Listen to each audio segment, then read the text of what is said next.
this is Tim from YourSixTech. Today in this video, I'm going to show you how to check for updates on your Android phone. Now, I should be doing this automatically, but you can always just double check and try to manually update it if it's not. Scroll on down from the top, then go to Settings. Then scroll on down under here. And we're looking for where it says System Update. Update to the latest software. And then it's going to say when it last updated. Mine was about a week ago. And then Smart Updates. Updates are downloaded and installed automatically when you're connected to Wi-Fi. So make sure you have this turned on. And then we can go to check for updates right here if it's not updating. Checking your phone for an update. Everything looks great.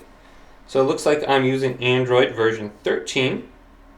So I got it. Everything is up to date. So hopefully this video did indeed help you out. Leave it a big thumbs up and subscribe to my channel down below for more tech videos coming up next on YourSixTech.